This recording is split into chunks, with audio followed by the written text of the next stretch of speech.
Hi guys, welcome to our YouTube channel Bong views. আমি শিলাজিৎ। আমি সুদীপ্তা। আপনারা যারা এখনো পর্যন্ত আমাদের চ্যানেলটি সাবস্ক্রাইব করেননি তারা প্লিজ এক্ষুনি আমাদের চ্যানেলটা সাবস্ক্রাইব করে নেবেন আর নোটিফিকেশন বেল অন করে নেবেন পরবর্তী ভিডিওগুলোর জন্য নোটিফিকেশন পেতে। আর যারা আমাদের চ্যানেলটা সাবস্ক্রাইব করেছেন তাদেরকে অসংখ্য ধন্যবাদ। আর যারা ফেসবুক পেজে দেখছেন তারা অবশ্যই পেজটাকে ফলো করে যাবেন আর পছন্দ হলে অবশ্যই ভিডিওগুলোকে লাইকও করবেন। আজকে আমরা আবারও রমজান স্পেশাল একটি ভিডিও নিয়ে চলে এসেছি, আবারও একটি ইসলামিক ভিডিও নিয়ে চলে এসেছি, যার টাইটেল হচ্ছে রমজানের দুর্বলতা ও ক্লান্তি বোধ কাটাতে মহানবী যে খাবারগুলি খেতেন, এবং চ্যানেল নেম হচ্ছে এটিএন নিউজ। তো এটা আমাদের মনে হচ্ছে যথেষ্ট ইনফরমেটিভ বা আপনাদের জন্য যথেষ্ট ইনফরমেটিভ হবে, যারা হচ্ছে কারণ রোজা রাখা খুবই কষ্টের একটা ব্যাপার, কারণ সারাটা দিন না খেয়ে থাকতে হয়, এমনকি জল পর্যন্ত আপনারা গ্রহণ করতে পারেন না, এবং সেই সন্ধ্যেবেলা হচ্ছে নামাজ পড়ার পরে ইফতারি করেন। তো একটা লং ডে এবং 30টা দিন ধরে কন্টিনিউ সেইগুলোকে করা, তো শরীরের ওপরও ডেফিনেটলি একটা এনার্জি লসের ব্যাপার থাকে বা অনেক রকম দুর্বলতা চলে আসতে পারে, শরীর খারাপ লাগতে পারে। তো সেই জন্য মনে হয়েছে যে এইগুলো যদি আপনাদের জানা থাকে, ডেফিনেটলি আপনাদের জানা থাকবে, তবুও যাদের জানা নেই অ্যাকচুয়ালি এই ভিডিওটা কোথাও গিয়ে যারা নতুন মুসলিম হয়েছে, মানে ধর্মান্তরিত হয়ে বা যারা আর কি প্রথমবার আর কি রোজা রাখছেন তাদের জন্য আর কি বেশি হেল্পফুল হবে, এবং আমাদের জানার জন্য মানে অমুসলিম হিসেবে আমাদের জানার জন্য আর কি অনেক বেশি শিক্ষণীয় হবে। একদমই তাই। তো সেই জন্যই হচ্ছে ভিডিওটা নিয়ে আসা। তো চলুন দেখে নিই হচ্ছে ভিডিওটা। আর ভিডিওটা যদি কপিরাইট ক্লেমের জন্য ব্লক হয়ে যায় তাহলে সম্পূর্ণ ভিডিওটা আপনারা আমাদের ফেসবুক বা ইনস্টাগ্রাম পেজে পেয়ে যাবেন, আর ফেসবুক বা ইনস্টাগ্রাম পেজের লিংক আপনারা আমাদের ডেসক্রিপশন বক্স বা ফার্স্ট প্রিন্ট কমেন্ট থেকে পেয়ে যাবেন। তাহলে চলুন সবাই মিলে ভিডিও দেখা শুরু করি। সারাদিন রোজা রাখার কারণে আমাদের শারীরিক দুর্বলতা বেড়ে যেতে পারে। রাসূল সাল্লাল্লাহু আলাইহি সাল্লাম শারীরিক দুর্বলতাকে কাটাতে এবং দ্রুত স্বাস্থ্যবান হতে 3টি খাবারকে একসাথে খেতে বলেছেন। যে 3টি খাবার একসাথে কোন প্রক্রিয়ায় খেলে মানুষের শরীর থেকে স্থায়ীভাবে দুর্বলতা দূর হয়ে যায় তা বিস্তারিত জানাচ্ছেন জান্নাতুন নাহার জেরি। বর্তমান বিজ্ঞান গবেষণা করে দেখেছে 3টি খাবার আছে যা একসাথে খেলে মানুষের শরীর থেকে স্থায়ীভাবে দুর্বলতা দূর হয়ে যায়। খুব অল্প সময়ে সে সুস্বাস্থ্যের অধিকারী হয়ে ওঠে।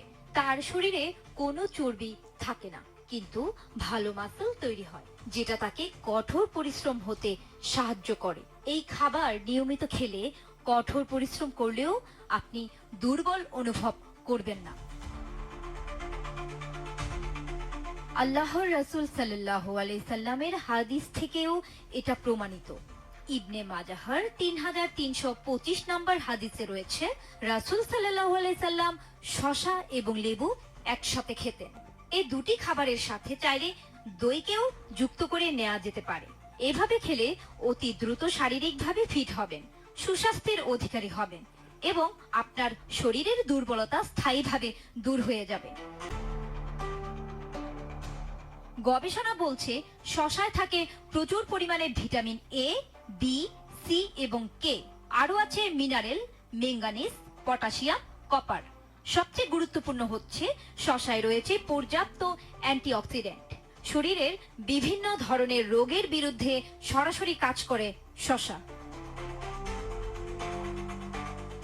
বিজ্ঞানীরা গবেষণা করে নিশ্চিত হয়েছেন যে শসা ব্রেস্ট, ইউটেরাস, প্রোস্টেট, ওভারিয়ান ক্যান্সারের বিরুদ্ধে কার্যকর ভূমিকা রাখে। কিন্তু শসার সাথে যখন খেজুর খাবেন তখন কিন্তু আপনি সুস্বাস্থ্যের অধিকারী হওয়ার পাশাপাশি শরীর থেকে দুর্বলতা চলে যাবে। এতে করে শরীরে চর্বি হবে না, মাসল তৈরি হবে। এমনকি রোদে পড়া চামড়ায় শসা লাগালে ক্ষতি কমে এবং আরাম সৃষ্টি হয়। এবার আসি খেজুরের কথায়। ডেক্সট্রোজ এবং ফ্রুক্টোজ হলো খেজুরের গুরুত্বপূর্ণ দুইটি শর্করা, যা অতি দ্রুত আপনার শরীরে প্রচুর শক্তি দান করে। সারাদিনের অভুক্ত পাকস্থলীকে যদি আপনি 2টি খেজুর দেন তাহলে সে পরিপূর্ণ শক্তির অধিকারী হয়ে যায়। এর কারণ হচ্ছে এতে প্রচুর পরিমাণে vitamin A, B complex, C এবং কে রয়েছে। তাই শসা এবং খেজুর একসাথে খেলে আপনার মস্তিষ্কে আপনার শারীরিক সুস্থতার সিগন্যালটা দ্রুত যাবে এবং ক্লান্তি দূর হয়। এর পাশাপাশি যদি আপনারা দইকে যুক্ত করেন তাহলে আপনার পাকস্থলীর পরিবেশ ভালো থাকবে, পিএইচ এর মাত্রা ঠিক থাকবে। দই হচ্ছে একটি প্রোবায়োটিক। দইয়ের মধ্যে ভালো কিছু ব্যাকটেরিয়া থাকে যা পুরো শরীরের রোগ প্রতিরোধ ক্ষমতাকে বাড়ায়। এমনকি শসা এবং খেজুর একসাথে খেলে যদি কারো গ্যাসের সমস্যা হয়, এর সাথে দই যুক্ত করে দিলে বদহজম একেবারে স্থায়ীভাবে দূর হবে। মনে রাখবেন টক দই খেতে হবে, মিষ্টি দই না। এই ক্ষেত্রে খেজুর থাকবে 1 ভাগ, শসা থাকবে 2 ভাগ এবং সমপরিমাণ দইয়ের সাথে মিশ্রণ করবেন। জান্নাতুন নাহার জেরি, ATN নিউজ। দেখলাম হচ্ছে আরো একটি সুন্দর ইনফরমেটিভ ভিডিও। তো এটা তো মানে ইসলামিক দিক থেকে, বা যেহেতু আপনারা এখন হচ্ছে কঠোর রোজা পালন করছেন এবং আপনাদের সারাদিন উপবাসে থাকতে হচ্ছে, তো আপনাদের শরীরে এনার্জি, স্ট্যামিনা এগুলো পাওয়ার জন্য ডেফিনেটলি ভিডিওটা হচ্ছে ইনফরমেটিভ। কিন্তু ইন জেনারেল সেটা মুসলিম হোক অমুসলিম হোক, প্রত্যেকটা মানুষের ডে টু ডে লাইফের জন্য কিন্তু খুবই ইনফরমেটিভ।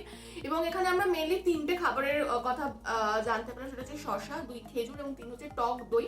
তো 3টে খাবারের যে আলাদা আলাদা যে উপকারিতা রয়েছে এবং তার মধ্যে কি খাদ্য গুণাবলী রয়েছে, সে সবকিছু এখানে সুন্দরভাবে বিশ্লেষণ করা হয়েছে। যদিও এটা আমরা কম বেশি অনেকেই জানি, এবং এইগুলো যে কতটা হচ্ছে পুষ্টিকর খাবার বা কতটা আমাদের শরীরের জন্য উপকারী খাবার সেটাও আমরা জানি, এবং ফিট রাখার জন্য, ফিটনেসের জন্য কতটা দরকার সেটাও আমরা জানি। তো এখানে হচ্ছে আমরা আবারও নতুনভাবে জানলাম, সমস্ত কিছু ব্যাখ্যা দেখতে পেলাম, এবং টোটালি যদি ভিডিওটা বলে ডেফিনেটলি ইনফরমেটিভ ছিল। এবং আমরা মানে আগেও পূর্বে ভিডিও এনেছিলাম এবং সম্ভবত মিজানুর রহমান আজারির ভিডিও ছিল, এবং সেখানে তিনি মানে রোজা ভঙ্গ করার আর কি প্রধান খাবার বলেছিলেন যে খেজুর, এবং সেখানে সেটা নাকি মহানবীও ইউজ করে এসছেন সেই সময়ে দাঁড়িয়ে, মানে তার জীবদ্দশায়। এবং খেজুর হচ্ছে মানে প্রচণ্ড তার মধ্যে মানে পুষ্টিগুণে সমৃদ্ধ, এবং সেটা যখন প্রথম আর কি কেউ অতক্ষণ রোজা রেখে যখন খেজুর খায় তখন তার শরীরে শর্করার পরিমাণ বৃদ্ধি পায় এবং শরীর সতেজ হয়ে ওঠে। এবং তারপরে হচ্ছে দই এবং শশার কথা বলা হলো, এবং আমরা সকলেই জানি যে শশা গরমকালে খাওয়াটা কতটা আর কি জরুরি, সেটা জলের আর কি প্রাচুর্য থাকার জন্য সেটা শরীরের জন্য খুবই ভালো। আর যারা দুধ খেতে পারে না তাদের হচ্ছে গাট হেলথের জন্য অনেক সময় দই বলা হয়, সাজেস্ট করা হয়। এমনিতেও প্রত্যেকটা মানুষের দই 100 গ্রাম হলেও ডেলি দই খাওয়া উচিত, এবং সেটা গাট হেলথের জন্য খুব ভালো। এবং আমরা অনেক সময় প্রচুর বাইরের খাবার খেয়ে থাকি, তো যেগুলো আর কি আমাদের মানে যে গুড ব্যাকটেরিয়া রয়েছে তারা কিন্তু সেগুলো ভালোবাসে না, বাট এই দই খাওয়ার পরে আমাদের কিন্তু সেটা পাচনে অনেকটা হেল্প করে। তো এই বিষয়টা দেখে খুব ভালো লাগলো যে এটা আর কি কোরআনেও বর্ণিত রয়েছে, এবং এই খাবারগুলো সাজেস্ট করা হচ্ছে যে উপবাস ভাঙার সময়। একদম, এবং মহানবী স্বয়ং নিজেও মানে এক্স্যাক্টলি, তো বিষয়টা খুবই মানে ভালো, এবং নন মুসলিমদের জন্য খুব ভালো আর কি। একদমই তাই। তো ডেফিনেটলি ভিডিওটা ভালো ছিল, আশা করছি আপনাদের ভালো লেগেছে। যদি ভালো লেগে থাকে অবশ্যই লাইক করবেন, এবং আপনারা কারা কারা এই 3টে খাবার খাচ্ছেন রোজাতে সেটাও অবশ্যই কমেন্ট করে জানাবেন। এবং কিন্তু অবশ্যই মিষ্টি দই নয়। হ্যাঁ, এই এবং যে তুই ভালোবাসিস। ও আচ্ছা। আর হচ্ছে আমাদের ভিডিও যদি ভালো লেগে থাকে অবশ্যই আমাদের চ্যানেলটাকেও সাবস্ক্রাইব করে যাবেন। সাবস্ক্রাইব বাটনের পাশে জয়েন বাটন পেয়ে যাবেন, সেখানে কিছু ফেসিলিটিস দেওয়া থাকে, চাইলে আপনারা চেক করতে পারেন। আর আমাদের যে ফেসবুক আর ইনস্টাগ্রাম পেজ রয়েছে আমাদের চ্যানেলে, সেখানে আপনারা ফলো করতে পারেন, লিঙ্ক ডেসক্রিপশন বক্সে পেয়ে যাবেন। আর আমাদের যদি আপনারা পার্সোনালি পছন্দ করে থাকেন আমাকে শিলাজিৎ অফিস সুদীপ্তা হিসাব, তাহলে আমাদের পার্সোনালি ফেসবুক আর ইনস্টাগ্রাম সাইটেও ফলো করতে পারেন, লিঙ্ক ডেসক্রিপশন বক্সে দেওয়া রয়েছে। আর আমাদের চ্যানেলের যে ফেসবুক গ্রুপটা রয়েছে সেখানে আপনারা জয়েন করে আপনারা আপনাদের মনের মতো সমস্ত কিছু পোস্ট করতে পারেন, তার লিঙ্কও ডেসক্রিপশন বক্স চেক করলে পেয়ে যাবে। দেখা হচ্ছে পরবর্তী ভিডিওতে। আজ এ পর্যন্তই, টাটা, নমস্কার।